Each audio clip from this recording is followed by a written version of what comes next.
No vídeo de hoje eu vou trazer um assunto polêmico, mas um assunto extremamente importante, um assunto que tá saindo aí das notícias a todo momento agora. Eu resolvi fazer aqui nesse vídeo um resumo de como que funcionam as remunerações para as corretoras e para os assessores de investimentos dos principais produtos que a gente tem aí para investir no mercado. Eu acredito que você entendendo como que esse mecanismo funciona vai te ajudar bastante a entender se aquele produto é realmente um produto bom para você ou se ele está sendo oferecido para você porque ele gera uma boa comissão ou coisas do tipo. E a gente pode evitar que mais casos como esses que vem acontecendo aí, dessas polêmicas envolvendo corretoras e clientes, a gente evitar que mais casos como esses aconteçam.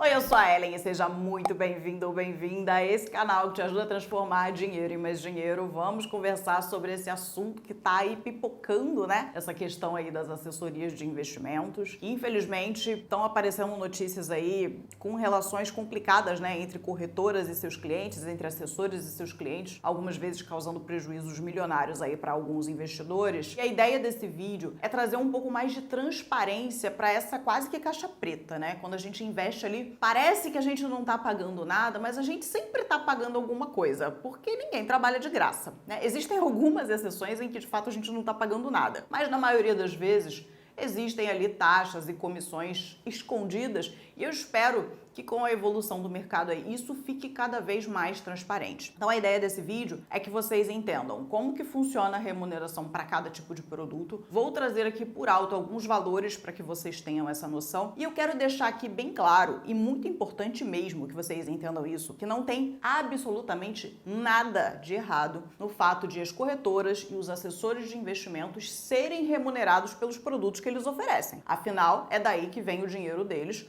Toda empresa existe para gerar lucro, toda pessoa trabalha para receber um salário ou para receber uma remuneração. Ninguém trabalha de graça, né? A gente sabe disso. Então não tem nada de errado e existem outros N setores em que esse mercado de comissões acontece. Por exemplo, no mercado de imóveis, quando você compra um imóvel, você sabe que você paga ali uma taxa de corretagem, que é um percentual do valor do imóvel. Quando você contrata um seguro, isso existe. Quando você contrata um advogado, ele te cobra ali um percentual de um valor de uma indenização que você tem a receber. Então, assim, gente, o fato de você receber um percentual sobre o valor que você tem a receber ou sobre o bem que você está adquirindo, isso existe, isso é normal, não tem nada de errado com isso. O grande problema é o que eu disse lá atrás, é a falta de transparência. Infelizmente, no mercado financeiro, isso muitas vezes fica dentro de uma caixa preta e a gente não entende muito bem como que a coisa funciona. E é o intuito desse vídeo, de vocês começarem a entender um pouco mais como que esse mundo funciona, esse mundo das remunerações funciona. E, de novo, não tem nada de errado com as pessoas e as instituições receberem pelos serviços que elas prestam. A gente só quer que isso fique um pouco mais claro. Então, vamos lá. Vou começar aqui a nossa lista falando dos produtos de renda fixa, tá? Como que funciona a remuneração quando você investe num produto de renda fixa? Vou começar falando aqui dos títulos bancários, ou seja, os CDBs, as LCIs, as LCAs, as LCs, etc. Os produtos de renda fixa, eles geram uma remuneração, né, para a corretora. E tudo que vai para a corretora, uma parte vai para o assessor, tá? Então é assim que funciona o modelo. A corretora ela recebe um valor ali pelo investimento que você fez e uma parte deste valor vai para o assessor que te atende, né? No caso vai para o escritório e uma parte do escritório vai para o assessor. É assim que funciona o sistema. Então no caso dos títulos bancários, eles são remunerados pelo que a gente chama de spread. Então como que funciona? Vou dar um exemplo aqui. Imagina que você entrou lá na plataforma da sua corretora e viu que tem um CDB vencendo daqui a 5 anos e ele está pagando 14% ao ano, um CDB pré-fixado. Um CDB do banco A,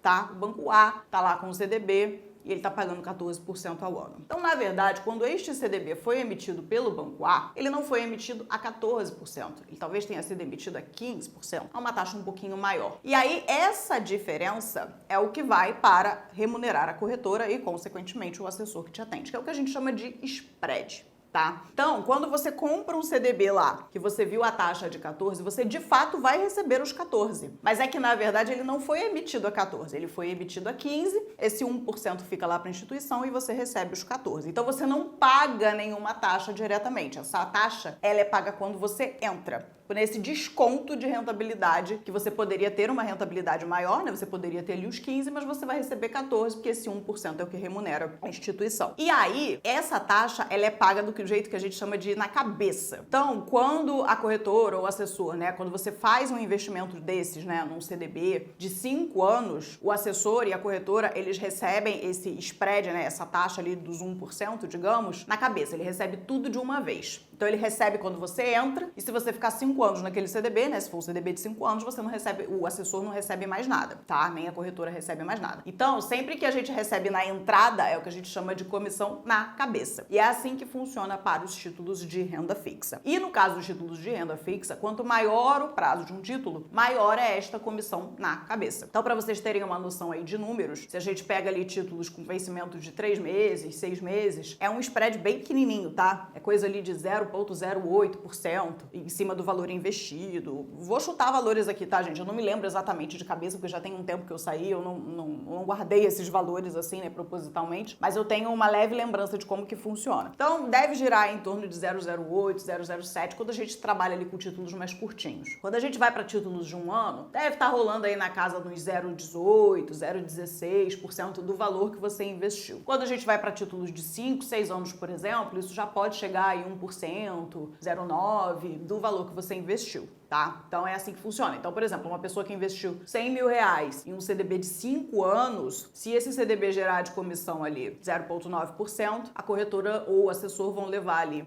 900 reais, né, em cima desses 100 mil e depois não recebe mais nada, né? Se o CDB é de 5 anos, depois desse dinheiro vai ficar lá investido por 5 anos e a corretora e o assessor não recebem mais nada. Então, no caso dos títulos bancários, é assim que funciona. E aí você pode se perguntar, então é por isso que eles vivem me oferecendo CDBs longos. Gente, o fato do CDB ser longo e ter uma comissão maior não significa que é ruim para você. Esse que é o ponto. O fato de um produto pagar uma comissão maior não necessariamente significa que ele é ruim para você. Então imagina que você, por exemplo, quer fazer uma viagem para daqui a 5 anos. E hoje, nesse momento que eu estou gravando o vídeo, as taxas de renda fixa estão elevadíssimas, estão maravilhosas. Então para você pegar um título de 5 anos para pagar essa viagem que vai ocorrer lá no futuro, faz todo sentido, independente de isso ser bom para o assessor ou não. Então, isso também é uma coisa muito importante. O fato de alguns produtos pagarem comissões maiores não necessariamente querem dizer que eles são ruins para você. Existem produtos que são ganha-ganha. Esse CDB, do caso, né, dos 5 anos que eu trouxe aqui, ele atenderia um investidor que tem um objetivo que casa ali com 5 anos, ou um investidor que quer fazer ali algumas estratégias e um CDB de 5 anos cabe para ele, e ele também vai atender bem ao assessor, porque vai pagar uma remuneração legal. Então isso é importante também que fique muito claro. Nem sempre uma comissão maior significa que o produto é prejudicial a você. Aí no caso dos títulos de crédito privado, que são os CRIs, os CRAs, as debêntures, é a mesma lógica. Então sempre que você entra,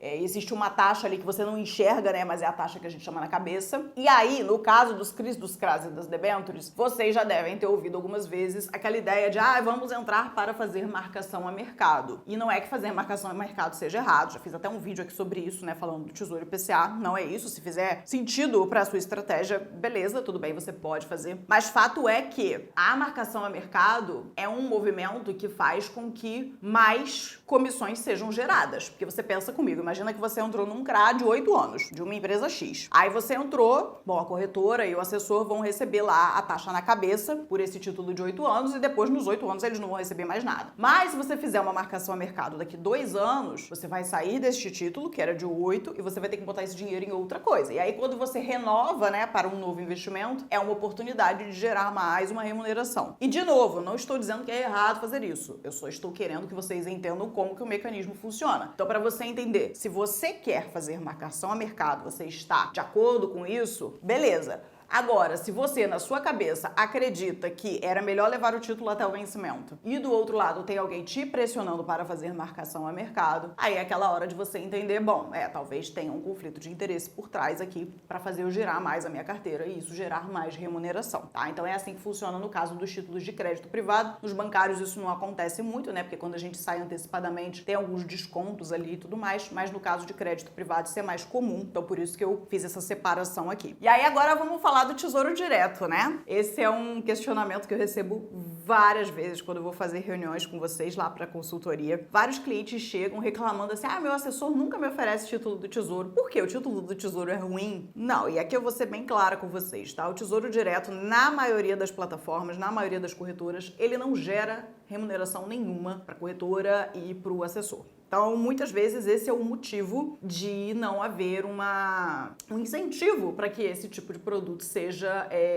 recomendado, né, nas carteiras aí, porque ele de fato não gera remuneração. Existe um caso que são os títulos que são negociados no mercado secundário, né, que aí você não compra direto na plataforma do Tesouro Direto, você compra por um outro sistema, que você consegue negociar valores maiores. Tem alguns benefícios, tá, no mercado secundário, ele não é de todo ruim, mas no caso do mercado secundário, você consegue comprar títulos ali que não estão na plataforma do Tesouro, né, títulos com outros prazos ali e tudo mais, mas quando você compra pelo mercado secundário, aí sim existe uma remuneração. Então, quando você for investir no Tesouro, vale perguntar se você está comprando no mercado secundário ou se você está comprando direto na plataforma do Tesouro. E se for um título que existe na plataforma do Tesouro Direto, que ele está lá disponível, para você, investidor, vai ser melhor sempre comprar pela plataforma, tá? A não ser em casos muito, muito, muito específicos, que aí eu não vou entrar no detalhe aqui, mas que pode ser que faça sentido comprar pelo secundário. Mas fato é, comprando na plataforma do Tesouro, não existe nenhuma remuneração, na maioria dos casos, tá? E se comprar pelo mercado secundário, aí sim existe uma remuneração, que também é naquele modelo lá da remuneração na cabeça, né? Assim, na entrada, quando você faz o investimento, quando você coloca o dinheiro pela primeira vez. Beleza, passamos pela renda fixa, e aí agora eu quero falar um pouquinho dos ativos de bolsa, né? Que são negociados ali na Bolsa de Valores. Eu vou me atentar aqui aos principais, são as ações, os fundos imobiliários e os ETFs. Tá? Então, no caso das ações, fundos imobiliários e ETFs, se você for lá e você comprar diretamente do aplicativo, você comprar lá no home broker, né, enfim, pelo computador, você vai pagar a corretagem,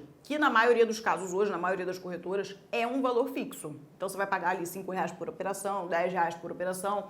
Tem corretoras que a corretagem é zerada. E nesses casos, o que a corretora e o assessor recebem? Só a corretagem mesmo, tá? Aí não tem nada escondido, eles só recebem aquele valor ali. E no caso da corretagem zerada, eles não recebem nada mesmo, tá? Então, eles usam, às vezes, as corretoras às vezes usam essas corretagens zeradas para atrair, né, investidores e tudo mais. E, de fato, não existe uma remuneração ali. Aquelas taxas da bolsa, né, que são os emolumentos e tudo mais, aquilo ali realmente são taxas da bolsa. Nada daquilo vai para as corretoras, tá? Então, é assim que funciona. Quando você mesmo vai lá no aplicativo e compra, você paga aquela corretagem que hoje, na maioria dos lugares, é um valor fixo por operação, independente do valor que você está negociando. Então, se você comprar R$10.000 em ações ou se você comprar R$200.000 em ações, você paga aquela corretagem fixa ali de 5, de 10, de R$15, enfim, seja lá quanto for, tá? Então, é assim que funciona para ações, fundos imobiliários e ETFs, né? Quando você faz por conta própria. Agora, se você fizer pela mesa, né, que a gente chama ali, dentro do mercado financeiro, se você quiser que o seu assessor envie a ordem ou que você quer que alguém faça para você,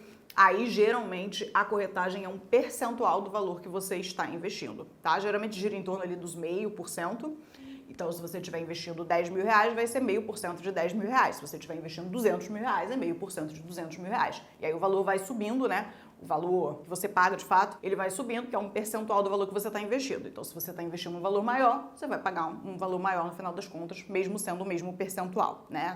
Acho que vocês entenderam aí o que eu quis dizer. E no caso de ações, fundos imobiliários também, quando a gente tem ali algumas ofertas diferentes, né? Tipo um IPO, que é uma empresa que está entrando pela primeira vez na Bolsa de Valores, ou quando você tem algumas subscrições, né? Algumas emissões novas de fundos imobiliários, alguns desses casos geram, sim, uma comissão na cabeça, né? Que é aquele modelo lá que paga quando o investidor entra, quando ele faz ali o aporte, né? Em alguns casos existe sim essa remuneração para a corretora e para os assessores. Não são todos os casos. Tem subscrição de fundo imobiliário que não gera remuneração, mas tem algumas que geram sim, tá? Então, nesses casos específicos, pode existir ali uma taxa além da corretagem, né? Que você paga para comprar o ativo lá na Bolsa de Valores. E uma coisa que eu quero comentar aqui, que é um serviço que existe em algumas corretoras, que é o serviço de carteira automatizada, que uma coisa que você tem que prestar atenção é se a sua carteira faz muitas movimentações. Se a sua carteira fizer muitas movimentações, é legal você ligar um sinal de alerta ali, porque isso está gerando corretagem, né? E geralmente é aquela corretagem lá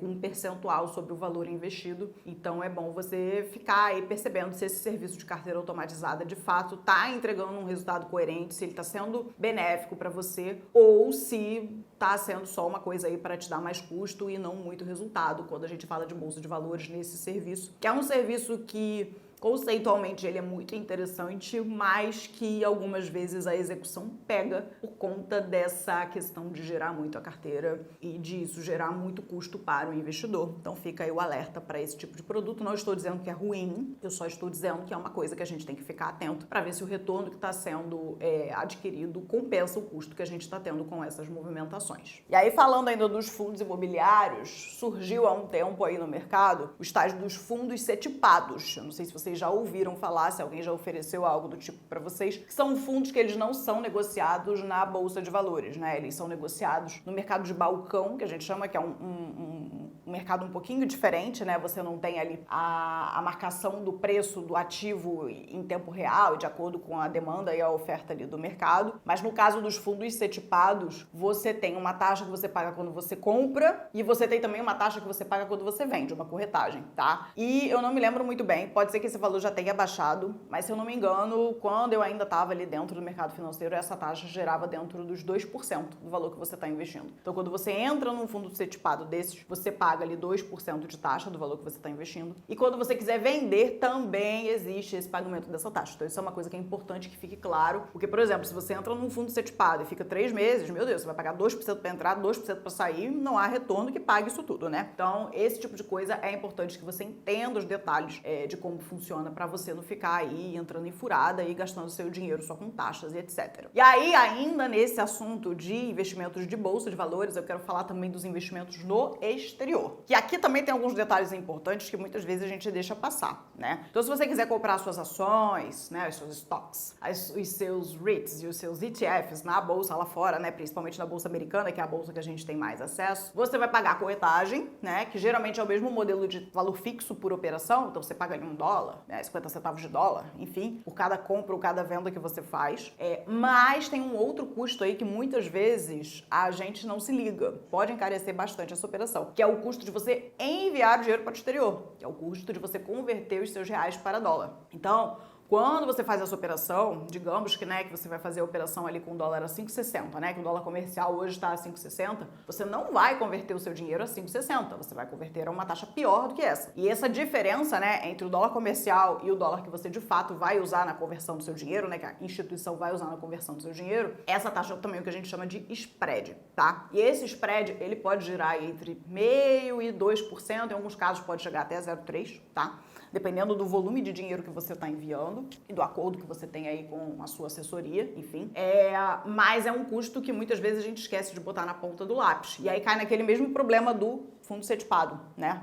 Então imagina que você comprou umas ações lá nos Estados Unidos, sei lá, comprou ação da Apple, não sei, e daqui 3 meses você quer vender. Você vai pagar a corretagem para comprar essa ação, que é um valor fixo, mas você também vai pagar os 2% para mandar o dinheiro para lá e mais 2% para trazer o dinheiro de volta. Você paga na ida e você paga na volta. Então isso também é uma coisa que a gente tem que considerar. Esses custos, eles estão embutidos aí nessas operações e muitas vezes eles passam despercebidos. Isso vale só para o fato de mandar o dinheiro para o exterior. Independente de se você vai investir em ações, ETFs, REITs ou bonds, você já paga essa conversão, né? Esse spread aí da conversão. E no caso dos bonds, que são os títulos de renda fixa, é a mesma lógica lá da comissão na cabeça, né? Você paga quando você entra e depois você não paga mais nada, não existe uma taxa de administração, nada disso. É só quando você faz ali o primeiro aporte. Então fica esse alerta aí para os investimentos internacionais. Eu tô até para fazer um vídeo sobre isso, sobre o custo, né? Se vale a pena de fato a gente mandar o dinheiro para fora ou se talvez faça mais sentido a gente investir por aqui. Não é só o custo que entra nessa conta, né? A gente tem que considerar outras coisas também, mas é uma coisa que é importante que você saiba que é assim que acontece. Agora eu vou falar um pouquinho dos fundos de investimento comuns, né? Os fundos aí que você consegue comprar ali nas plataformas, não são os fundos listados na Bolsa de Valores, são os fundos que você consegue comprar ali nas corretoras. E a previdência privada, que também não deixam de ser fundos de investimentos, né? Mas com umas regras ali de tributação e outras coisinhas um pouco diferentes. No caso dos fundos de investimento e os fundos de previdência privada, como que funciona, né? Todos eles têm ali uma taxa de administração que vai gerar ali para os fundos de renda fixa entre 0% e 1% ao ano, na maioria dos casos. E quando a gente fala de fundos multimercados ou fundos de ações, geralmente a gente tem ali na casa dos 2% ao ano. E essa taxa, ela é uma taxa que ela é recorrente. Então, diferente lá dos produtos de renda fixa, que você paga só quando você entra, no caso dos fundos de investimentos, você paga enquanto você está nele. Então, ela é uma taxa que ela é anual, né? Vamos falar em um fundo que tenha 2% de taxa ao ano, mas esse valor ele é descontado mensalmente lá do seu investimento, tá? Então, a taxa de administração, ela existe e ela é cobrada enquanto você está investido naquele fundo. E a taxa de administração, ela é usada para pagar várias pessoas, né? Então ela paga a equipe de gestão daquele fundo, ela paga o pessoal da administração do fundo, ela paga burocracias e ela paga também a distribuidora do fundo, que no caso são as corretoras, né? E aí uma parte dessa taxa de administração vai para as corretoras, para as distribuidoras, e uma parte do que vai para a corretora, na mesma lógica lá, né, de tudo que eu tô falando aqui, vai para os assessores de investimentos, tá? Então, pra vocês terem uma noção, assim, tá? Aí varia de fundo para fundo, do acordo que cada gestora tem com cada corretora, não é um valor fixo. É só pra vocês terem uma noção, tá? Então, assim, de 2% de um fundo de taxa de administração, pro assessor de investimentos vai ali algo entre 0,3, 0,4, 0,25, depende muito do fundo, tá? Mas é mais ou menos nessa casa aí, pra vocês terem uma noção de como que funciona. E além da taxa de administração, existe uma outra taxa que existe em alguns fundos, que é a taxa de performance, tá? Essa taxa é um pouquinho diferente, ela só acontece quando o fundo consegue bater ali algumas metas, né? Ele tem ali um benchmark, a referência de rentabilidade que ele deveria entregar, e quando ele consegue superar isso, é cobrado uma taxa de performance ali sobre esse excesso de retorno que o fundo te entrega. Não é todo fundo que tem isso, mas alguns têm. E a corretora e os assessores também recebem uma parte dessa taxa de performance. Essa ela não é paga todos os meses, mas ela vai sendo provisionada e ela paga 2 vezes ao ano, se eu não me lembro bem, tá? E uma coisa importante aqui sobre taxas de fundos, que também é um outro vídeo que eu queria fazer aqui no canal, é que, de novo, aquele assunto que eu falei lá atrás, o fato de um fundo ter uma taxa de administração maior ou de ele gerar uma comissão maior para os assessores e para a corretora, não significa que esse fundo é pior. Todas essas taxas que eu estou comentando aqui, taxa de administração e taxa de performance, elas já são descontadas da rentabilidade do fundo. Então, sempre que você pega ali a lâmina de um fundo de investimentos, ou você entra nesses comparadores de fundos, e você vê lá que o fundo A rendeu 14% no ano passado, por exemplo, esses 14% que você está vendo ali naquele material, pelas regras da CVM, isso já é líquido de todas as taxas. Então já é líquido da taxa de administração e já é líquido da taxa de performance, tá? Então, se você vê um fundo que, por exemplo, rendeu 14% no ano passado e ele tem uma taxa de administração de 2% ao ano, é que na verdade ele rendeu 16%, descontou-se os 2% e você ficou com 14%. Então tudo que está ali do material é o que você de fato recebe já depois das taxas. Então não é que o fundo rendeu 14 e ainda vai descontar 2. Não. Se tá no material que ele rendeu 14, de fato você recebeu 14. Ele rendeu um pouquinho a mais e isso já foi descontado antes de chegar para você. E aí, de novo, falando daquele papo lá das taxas de administração, o fato de um fundo ter taxa de administração de 2% não significa que ele é melhor ou pior do que um fundo que tem taxa de administração de 1,8%. Porque, de novo, o resultado ele já é líquido de taxas. Então, se você tem um fundo que rendeu 14% e o outro fundo de mesma estratégia em nível de risco equivalente que rendeu 16% consistentemente ao longo dos anos, independente de quanto cada um cobra de taxa, o de 16 ele é melhor do que o de 14. Mesmo que o de 16 tenha uma taxa de administração maior, porque o que a gente tem que olhar no final das contas é o retorno líquido que cada fundo entrega pra gente. Então eu ouço muita gente falando, e sempre tem que escolher o fundo que tem a taxa de administração mais baixa. E isso não é verdade, porque se tem um fundo que a taxa de administração é baixa, mas o retorno dele é uma porcaria, é melhor você escolher um fundo que tem uma taxa de administração alta, mas que mesmo com essa taxa, ele consegue te entregar um retorno muito melhor, considerando que esses fundos sejam equivalentes. E no caso dos fundos de renda fixa de taxa zero, que foi um movimento que aconteceu aí há um tempo, de fato eles são de taxa zero, você não está pagando nenhuma taxa de administração ali, e a corretora e os assessores não estão recebendo nada quando você investe nesse tipo de fundo. E por último, mas não menos importante, vamos falar dos COIs, né? Esses investimentos polêmicos, que são muito criticados no mercado e tem os motivos para eles serem criticados. Como eu sempre digo, a gente nunca pode generalizar, não é todo COI que é horroroso, a maioria é, mas não é todo COI que é horroroso. Assim como nem toda renda fixa é maravilhosa ou horrorosa, assim como nem toda ação é maravilhosa ou horrorosa, gente, é complicado quando a gente generaliza, mas de fato a maioria dos COIs ali é difícil dizer que eles são maravilhosos, né? Mas tem alguns casos em que sim, eles passam ali no crivo, tá? Mas antes de eu falar dos COIs, eu quero pedir que se você está gostando desse vídeo, você deixe seu like, você se inscreve aqui nesse canal, você dá uma lida nos comentários, porque os comentários dos vídeos aqui do canal são maravilhosos. A gente tem uma comunidade muito boa aqui, altas conversas, altos argumentos, altas perguntas, é muito, muito bom, vale a pena dar uma lida nos comentários de todos os vídeos aqui do canal. E também compartilhe esse vídeo com mais pessoas para que essa transparência, né, sobre essa questão da remuneração e tudo mais, isso chegue a mais gente. E eu também quero deixar aqui um recado de que as vagas para consultoria individual, né, eu combinei aqui com vocês que todo dia 1º de cada mês eu vou abrir a minha agenda para quem quiser fazer a consultoria individual comigo, tanto da parte de investimentos como de planejamento financeiro como um todo. É um modelo diferente desse que eu tô trazendo aqui, né? Eu não trabalho no modelo de comissões, eu também não trabalho no modelo de percentual sobre o patrimônio. É um modelo diferente e que eu ainda vou fazer um vídeo sobre isso, talvez seja o próximo vídeo aqui do canal. Mas se você tiver interesse na consultoria individual, todo dia 1º eu abro o formulário nesse link que tá aqui embaixo, tá? São vagas limitadas por mês, porque eu sou uma só, né? Eu não consigo atender a todo mundo, gostaria, mas infelizmente não consigo. E aí, se você tiver interesse lá no dia 1º, você vai, coloca os seus dados e ao longo daquele mês eu vou entrar em contato com você pra gente agendar um papo inicial e a gente entender se a consultoria é o que você precisa de fato ou não. Bom, e agora que eu já dei os recados, vamos voltar aqui pro assunto do nosso vídeo e vamos falar dos benditos dos COIs, que são os certificados de operações estruturadas, e vamos entender por que,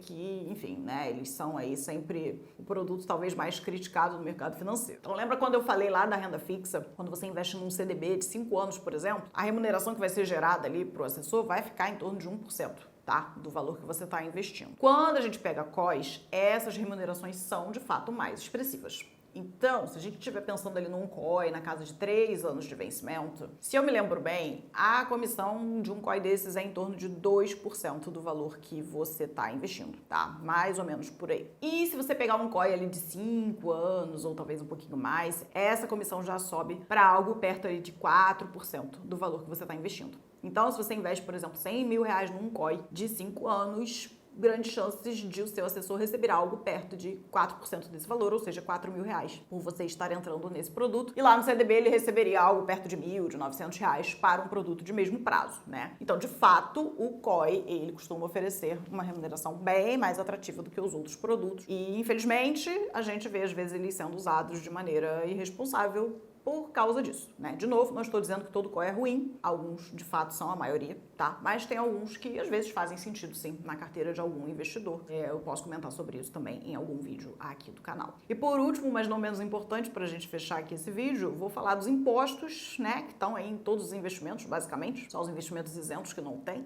Mas os impostos, eles vão todos pro governo mesmo. Esses aí não vai nada pra corretora, não vai nada pro assessor, o imposto é todinho do governo, ele não divide com ninguém, tá? Mas essa é uma curiosidade às vezes que as pessoas têm de querer saber se uma parte do imposto fica com as corretoras. Não fica. Vai tudo pro nosso amigo governo também, que é nosso sócio aí em muitas coisas, não é mesmo? Então é isso, eu espero que vocês tenham gostado, deixem suas dúvidas aqui embaixo se eu esqueci de falar algum produto, ou se você tem curiosidade sobre algum produto específico que eu não citei aqui, e se eu ainda me lembrar como que funciona, deixa aqui nos comentários que vai ser um prazerzão responder. E como eu disse, vou fazer outros vídeos sobre esse assunto aqui no canal, provavelmente o próximo vai ser também sobre essa questão da remuneração, né, dos assessores e das consultorias de investimento independentes, como que isso funciona, qual que é melhor para você. Tô pretendendo fazer um vídeo sobre isso. E se você tem interesse também, comenta aqui embaixo para eu saber se esse vídeo seria relevante para você ou não. Então é isso, muito obrigada por assistir até aqui e eu te vejo no próximo vídeo desse canal.